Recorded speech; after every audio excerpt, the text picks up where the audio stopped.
This podcast is brought to you by BetUS. So, Space, why don't you let them know about BetUS? All right, man. If you're looking for any hot website to push any type of place, any bets on, any of the NBA odds of MVP, defensive MVP, anything that we ran down right now, just click the link in the description.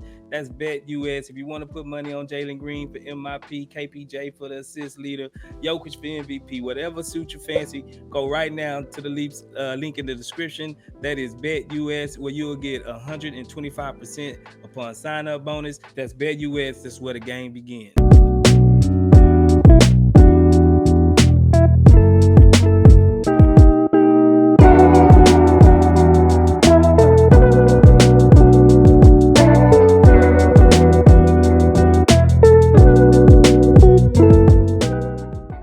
All right, welcome everybody to another episode of the Rockets Chop Shop podcast. My name is Frank F Tank 58. I'm gonna be point guarding this episode today with my main man Space Ghost. What's good with you, brother? What's happening, Frank? I'm good. Shoot, chilling. We just finished watching the Rockets versus the Hawks. Close game, closer than the score was. It kind of ended with a free throw fest there but it was really, really competitive. The Rockets had a chance, in my opinion, to win this game, but it came down to the backcourt of the Hawks outplaying the Rockets' backcourt with Murray and Trae Young both having pretty good games, and Jalen Green having not a great shooting night, and Kevin Porter with a couple of costly turnovers. What did you think about the game overall? I think overall, we look better than last year, so I'm gonna give us a plus in that regard. The way it all just shook up and shook down and how it went down. I think, man, we just blew a lot of easy gimme. We just started giving the ball over. We like the turnovers was a double-edged sword because we turned it over, so we didn't have the ball. They most likely converted. They had almost 30 points on turnover against us. We had like 13. So that's the difference of the ball game right there. So if we clean up some sloppy play, clean up the turnovers, and Sengun and KPJ accounted for quite a bit of those turnovers. So right. I think they still is going to be a hot button subject. I don't think this game really lended any one of them any leeway. You know what I mean? Like neither one of them came out of this one looking like a shiny new quarter. You know what I'm saying? It's like they got some blemishes, they got some flaws, and we need to clean them up quick. And because KPJ he was just missing easy reads, like reads that you should be able to see already now. Like, we're not rebuilding. You should see these reads already if you progressing, and I just didn't see it. I think the bench unit came out with some aggression. Like Josh Christopher, he came out, with some strength and some power. He dunking on boys. Tari Eason, he like almost had a double almost again coming off the bench, rebounding. He's gonna be scrappy. But as a whole, like the game, it really didn't surprise me how it shook out, but it left me wanting more.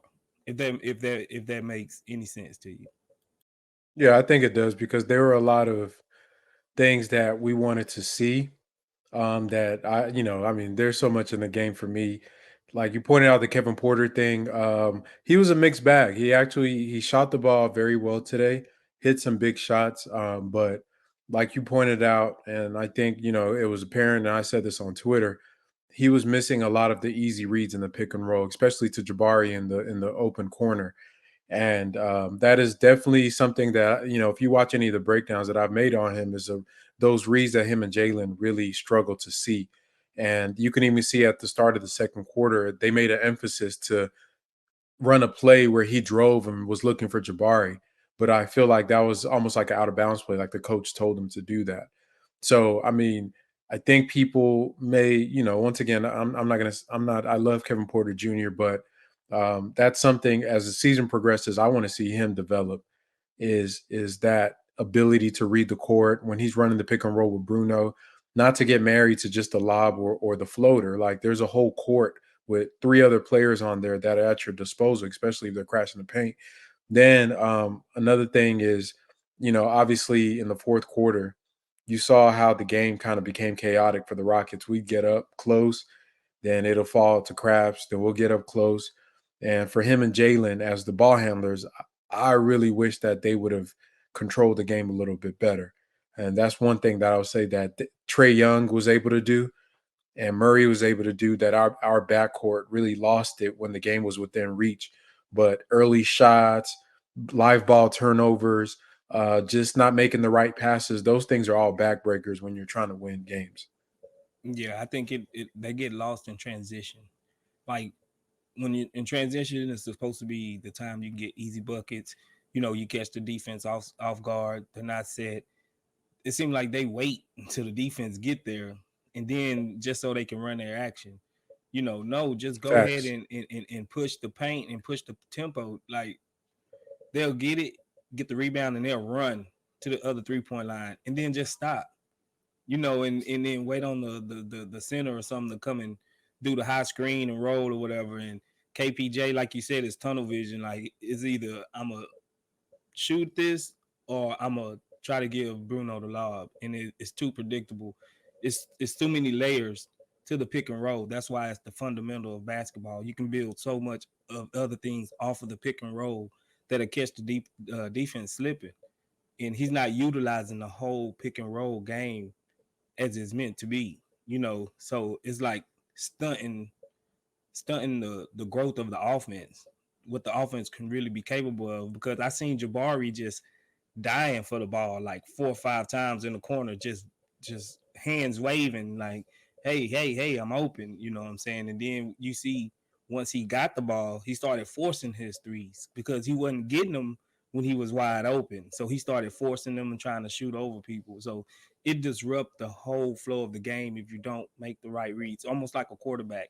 If your first hot route not there, then you go to your check down. Then you know what I'm saying? Like if you just stopping halfway through your whole wide receiver tree, sorry to go NFL on you, but if you breaking down just half of your wide receiver tree, you're only using that half of the field. You're only using so this other half is a blind spot to him. I think KPJ need to get the third eye going well. He can see the whole court and not just the half that he's dealing with. And it's a work in progress. Just like Sengun, I think he looked better. I don't want to just we're gonna talk about Sengun in a minute, but I think he looked better he looked good with the second squad. I don't think it's should be a big uproar about him being on the second squads because he led it and he got his points, he got his touches, he got everybody involved. So, but Garrison Mathews, he still I don't know why we playing Garrison Mathews, man. Like, can you explain to me why we playing Garrison Mathews? I don't know. He must have some like naked pictures of Coach Silas at a hotel or something with somebody he wasn't supposed to be with.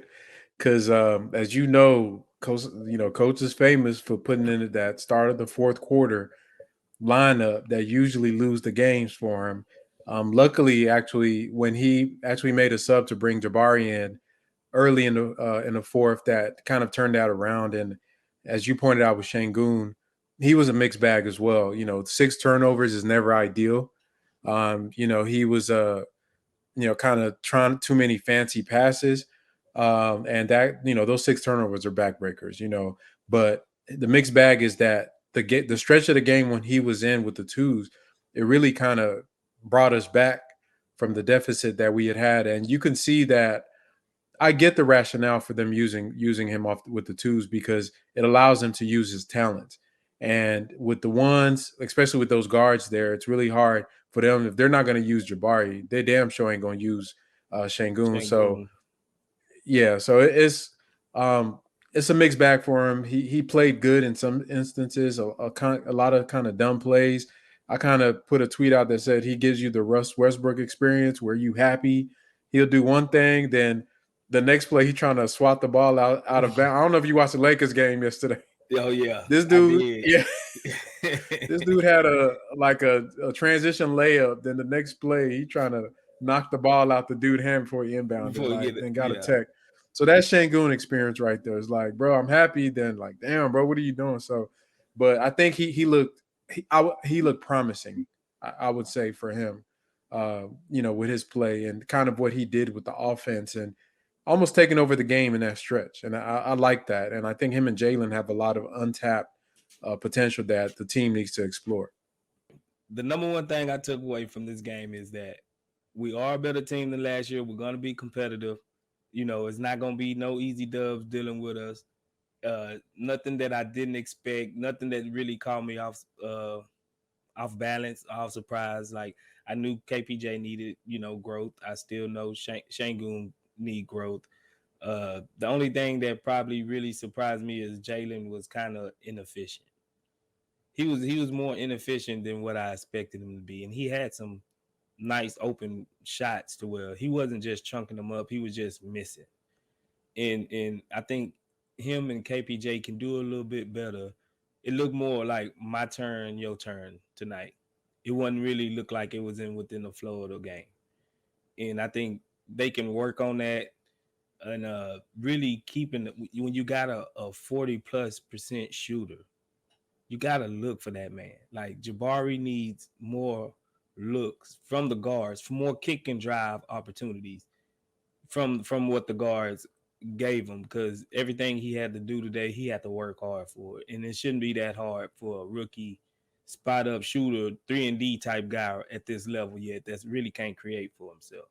So I think rebounding, I think we actually out rebounded them. We actually made them take Clint Capella off the floor for a while. Like he didn't close. He was liability, So we did make them work for this win. We made them go into their bag. We made McMillan coach, and I seen Silas. He ran some good some offense here and there. I just think it was a lack of execution of what the players part. I don't think he had some funky lineups, but our roster's not perfect to where he can just plug and play guys in right now. Within a 50, 60 minute game, he's gonna have to make some kind of funky lineups just to get people a spell or breath. Like we can't run them 38 minutes a night. So I'm gonna give him a little pass tonight because it's just the first game. We're not overreacting, but all in all, I say I give it a C+. Yeah, I'm a little confused about some of his lineups. That's one. Another thing is that he had Jabari playing the drop coverage, which really confused the hell out of me because we seen what Jabari did in the preseason, clamping up on the perimeter, and it's like they had a game plan that they had, but they didn't tailor make it to the personnel. Basically, they just said everybody do the same thing, and they try to adjust it in the second half and started switching or trapping or showing whatever they were trying to do, whatever it was. It didn't work because it looked like whoever they were trying to switch with was confused. And I guess you could attribute that to young guys and playing, but you would just think that that'd be something that'd be cleaned up before the game for that. As far as Jalen, yeah, he definitely struggled. Bro shot 1 for 7 from three for 14%, 7 of 20 overall for 35%, was the worst plus minus in the game. I think he played a hell of a defensive game. I think he was guarding because Trae Young, even though Trae Young had a great uh, all around game with getting to the free throw line, 13 assists. Trae Young was 7 of 22 for 31% and 1 for 9 from three. Only shot 11% from three. And Jalen was the point of attack defender on him and was able to. I mean, I was really impressed. I don't know why his shot was so off. I feel like his timing was a little bit off too, getting to the basket, and just like Kevin Porter, he needs to learn to read the game, bro. Like that's the next step for him. If they're gonna collapse the paint and put all those bodies in there when he drives, just like with KPJ, Jabari was open. There was a lot of guys that were open that they could have kicked it out to. EG was open. Use your bigs. The lob was there. He had a couple nice passes, but I, I almost think that the team needs a point guard. They need to go get somebody to help our guys in their development for what they're trying to do, which is help them become like the ball dominant guards that are going to control the game. Because to me, the game was lost, like I said earlier. When the game got close, Trae and Murray, they know how to slow the pace. They're not rushing shots. They're not going to just chunk up shots. They're going to get into their sets and they're going to run it. If it's transition, they go. If it's half court, they're going to get the best shot for their teammates. They're going to run their plays, get into the pick and roll, get into the mid range. If they help, kick it out to the shooters. Night and day between our guards, and that's the next level. And if this was a measuring stick game, they outclassed us, even though they weren't great, either, but they outclassed us in just the way the pace of the game.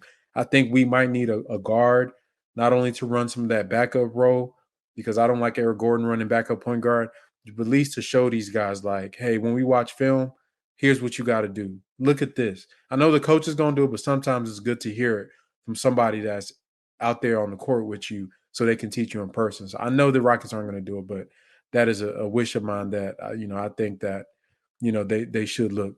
Now, one person that we're gonna give props to is your boy Josh Christopher. Even though he only shot 6 shots, went 0 for 2 from 3. What did you think about the way he played? I think he did good. Like he wasn't excellent or nothing, but I think he actually, when he was on the court, he made his presence felt offensively and defensively. I think he was hustling around on defense. Um, he actually brought that spark, that energy, that, you know what I'm saying, that Jacob type swag. Well, that's what type of game we need. If we can get this type of effort from Jacob every night, you know what I'm saying, coming off as the seventh, eighth man off the bench, I think that's uh real valuable to the team, because if you can go eight strong, that's almost a playoff lineup. You know what I'm saying? Whenever you get down the line and thinking about eight-man rotations and playoffs and things like that. So we need it. We need a little deeper bench. You know what I'm saying? We do need those guys. I think him and Tari together looked good together. It's like hustle on hustle, and they tried to out hustle each other, and they actually brought us back in that game, and it was between Tari and Jacob, and man, he that dunk in the first quarter, man, that was Yeah, that was nice. crazy. I was like, man, That was Jacob, he crazy. he brought it. You know what I'm saying? Like, I was impressed with Jacob. I think maybe he's gonna settle into his role. Like, he don't really need to be the primary facilitator and nothing like that. It looked like he was just out there trying to go get a bucket, and that's kind of what we need. Probably even in the future, he might be the sixth man that's coming off the bench for us, and when we're ready to compete. So I liked what I seen out of him. Now, the thing with Bruno and Shangun, I mean, you look at the game. I think Bruno, you could see what he offers in that first half. He was playing really, really good defense, being a rim protector, getting to his lobs. But you saw the coaching staff elected to go with Shangun. Now, do you think if the thing they did with Shangun was that just something that was a matchup decision, or do you think this is something that's going to go for long term? Because I think that I actually, like I said earlier, I like if they're going to let him cook with the second units, develop some chemistry with Jabari. But I honestly still don't think that Bruno is the long term answer at center. Where do you see that situation going? Is it a game to game thing, or something you think is going to be like Shangun just got to beat him out? I think Shangun got to beat him out. I think, but I would say it's clever almost if you really see what they're doing.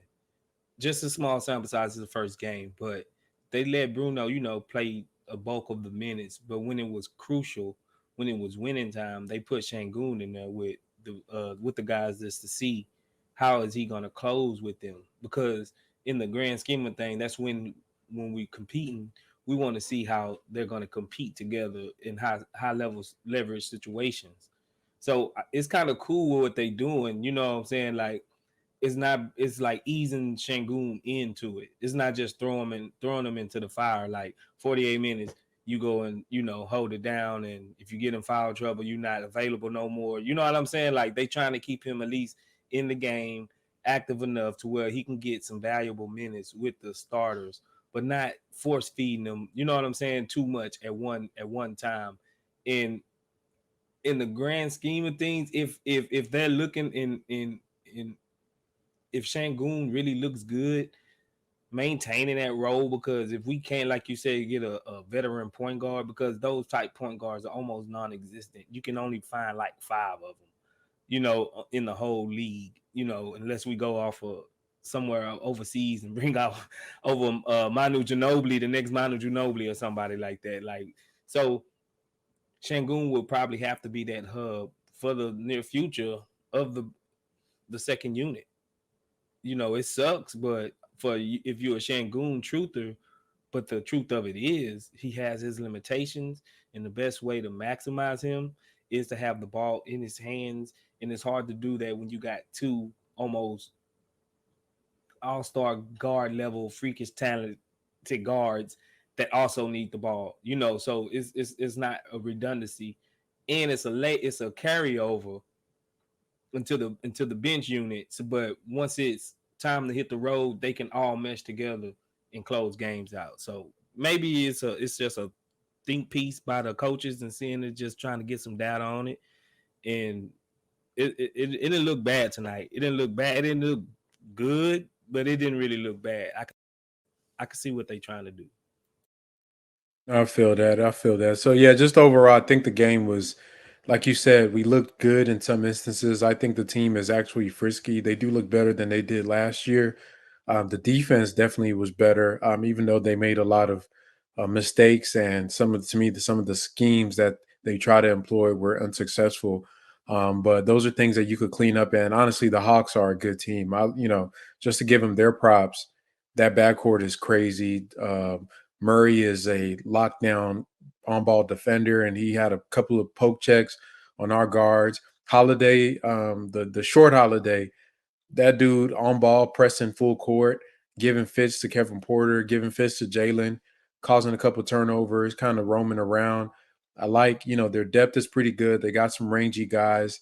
I think their team is pretty good. So I'm not going to be too hard on the Rockets. Like I said in the preview for this game, the Hawks were supposed to win this game. So the fact that we were in there, despite Jalen having a game where he was the worst plus minus with minus 16, only scoring 16 points on 20 shots, which is really, really bad for him.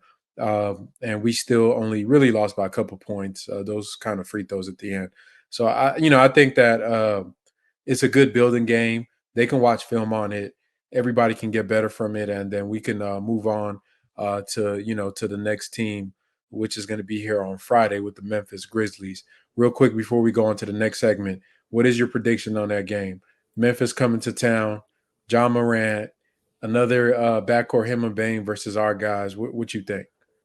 It's gonna have to be a Jabari game. I think I don't see nobody on their team that can really give Jabari problems since Triple J ain't there. You know what I mean? Like, stretch Jabari out, let our guards penetrate, and just kick to Jabari. Kick to Jabari. Jabari got to shoot at least 10 open 3-pointers this game to open and wide that. And we got to make sure Adams is not on the floor clogging the paint, roaming. I think Tate will probably be back. So if Tate's in the starting lineup, look for Roman, Steven Adams, and it's gonna be hard for us. That's gonna be a hard game for us, man. I ain't gonna lie, like just trying to contain John Moran is a whole nother thing. I'm thinking more of how we gonna score against them, and it don't look like it's too many avenues for us to get easy buckets. The only way I think we can get easy buckets is on the driving kick. They got to find Jabari. They're going to have to find EG. God forbid Garrison Mathews, if he's going to play, they're going to have to really penetrate in the hole and kick it out, because Adams is just going to be there waiting on them. But I think it's going to be an exciting game. I think we're going to hang in there, all the way up to probably mid fourth quarter, and then their true championship presence or aura is going to show up, and they're gonna go ahead and close us out. But I would say maybe 110 to 119 them. I would say I think you're right with everything you said, and I want to channel. I think Jalen is gonna have a good game because he seems like the type of guy that takes things like this personally that he did so bad and we lost. So I think he's gonna be better and it's gonna be at home. Um, John Moran is a souped up Trey Young. And if Trey Young could have a bad game and his team still win, I think that doesn't bode well for us because I think Ja is Trey Young and Murray combined. I mean, his shooting is better. He's gotten better every year. His speed, he's faster than Murray. He's an explosive athlete, a demon in transition. Then they got a lot of guys that they could throw at us, at our guys. I'm gonna look at some film for them and see, but yeah, I mean, obviously they would be the favorites, but I'm sure there's some things we could do to win like we did last year. But well, pivoting off of that, I know we touched on it a little bit. The big news that we got right before the game was that Alperen Sengun would be coming off the bench.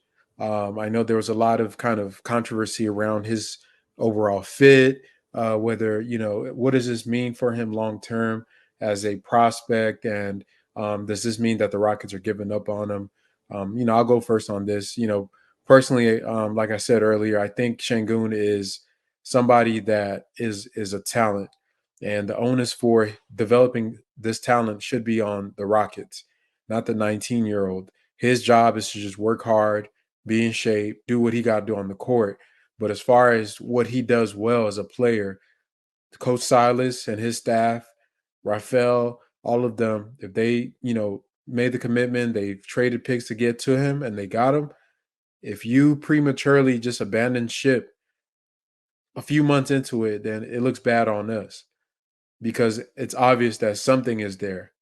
I think a lot of people um, taking victory laps right now because he coming off the bench are missing the big picture.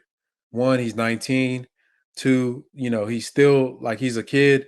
And like you pointed out earlier, this is actually, I see the vision in it. You allow him to kind of learn in a situation where he gets a chance to not only do the stuff they want him to do, like set screens and roll, but he also gets a chance to hold the ball in the post. It's easier for him to do that when it's Jacob, KJ, Tate, these guys out there, Tari, than when it's Jalen and Kevin Porter. And not saying that, they're like detrimental to his development, but they need to develop too. Jalen needs to get his touches. Kevin Porter needs to get his touches. So I think this is the best way because Bruno doesn't need anything and Bruno just needs to set screens and roll and block shots, right? So that's one less mouth you got to feed. And we already talked about getting Jabari the ball on the kickouts, KPJ getting his shots, Jalen getting his shots. Eric Gordon is going to win his shots in that starting lineup. So it only makes sense. And there's no rush. Like this one game or once whatever shouldn't be a judgment on him regardless. He's going to tell us where he fits. Is he a bench player? Is he somebody that like how a Ginobili, somebody needs to come off the bench and give a spark? Is he a starter?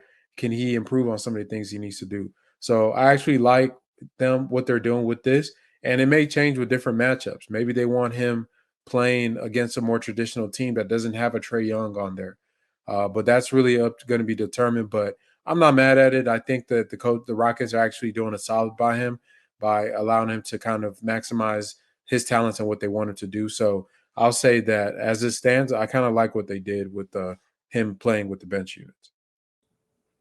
Yeah, exactly. I think is no negative that can really come out of it.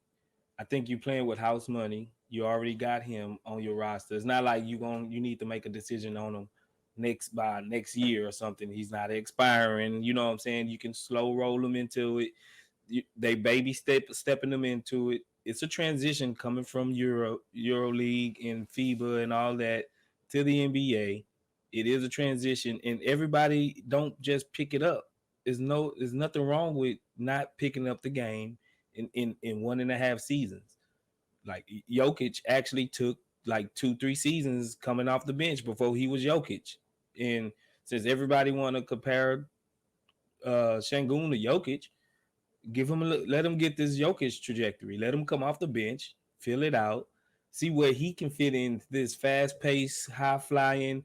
Everybody plays above the rim, which he's not above the rim type player. Let him see where he can get his shots off, where he can get his angles at, but slow roll him into it because you don't want to throw him to the sharks and then that just damage his whole psyche, his whole confidence. Now you're dealing with damaged goods, and that's never good. Like, don't everybody's not ready for stardom, even though you want him to be a star. Everybody's not ready for stardom like that. He can't even buy a beer. He can't even get alcohol. Let this man get into it, feel the flow, and the bench unit is it's either okay. It's either that, it's either the bench unit or the G League, and people will flip out if they send them to the G League. These the only two ways he can really get ways to really work and home his game is on the bench or either the G League because he's not a starting caliber center right now as we speak. And as far as his fit, I think it could be a good fit because once he figure all of that stuff out, he'll know when Jalen's cutting. He'll know when Jabari's popping. He'll know when KPJ need to get a catch and shoot three in the corner. Then maybe he can be the hub. But his assets dictate him having the ball. And right now we can't afford to have him in the ball in the low post, slowing the game down like that. Yeah, I think that's definitely a good point. And for him, like he just needs to also, and I think his development is also going to be in line with Jalen's and Kevin Porter's development. And I think splitting them up and letting them develop separately sometimes is a good plan because then they can practice on Bruno, and then when they're ready, if he's ready and shows that he can start and be that guy, then they can all come together. I like how they slipped in Jalen with the twos. I feel like him and Sengun have a little chemistry going that because Jalen is usually one of the first starters to come back into the game. It's for him to get a little bit of on ball run. So I like that. I think him and Sengun, they have a nice little chemistry. And I think they can cultivate that with those second units and see where that goes from there because Bruno's a placeholder. Let's keep it legit, right? So that's not going to be the guy when the Rockets are trying to go for the playoffs or they're a team that's a top 7 seed in the West. Bruno Fernando is not going to be your center at that time. You're going to have somebody else with more talent. Maybe it's Shengu, maybe it's not. Maybe he's still coming off the bench. But we know that Bruno is, he's a good backup, and that's probably what he's going to be.